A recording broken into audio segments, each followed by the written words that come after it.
Well, ABC was on Connecticut Avenue. It had two buildings, really. One on Connecticut. It was housed in that building, at least. And then you went through a courtyard where the rats congregated. And you walked into another building where the studio was, and then the film processing library was. I remember that we basically had two rooms.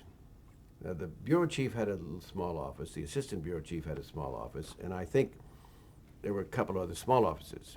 But in the first room was the switchboard, the old switchboard, where an operator literally plugs in, hello, central, and the assignment desk, and the wire machines.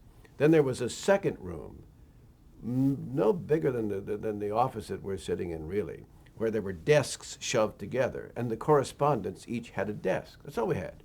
Remember, there were no computers in those days. We had a typewriter and a desk and a telephone. And there were 4 or 5 of us in there. And it was pretty cramped space. We'd get our assignments. I'll never forget my first week there. The assignment editor said to me, now, all right, fine, we've got all you, here's your orientation. And he took me through it. He said, now, I said, what do I do? What are you sending me? I said, well, you stay home. We'll call you in the morning. If we have an assignment for you, we'll call you and tell you what it is, and you'll come in and do it.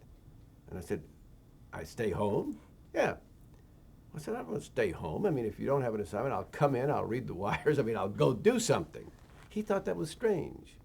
I didn't think it was strange. And again, it kind of shows you that at that point, ABC News had not really gotten into the thing in a really big way. So I came in, and then they began to give me assignments, and one thing led to another. And because I'd been on the air on WTOP in Washington, the dominant news station, for 6.5 years, very frankly, wherever I went, I was better known by Edward McKinley Dirksen, who was the Republican leader of the Senate, than the ABC News correspondents. I found that interesting, and of course, to my advantage in many respects. But ABC clearly was finding its way. And they had hired someone like me because at a local station, I both was a correspondent, a reporter, and I also did all my own work. Now, I didn't, I shot some silent film. I didn't shoot film with audio on it. We'd have a technician do that. But I was my own producer. At local stations in those days, they didn't have the budget for a producer to go with a reporter to be a package unit.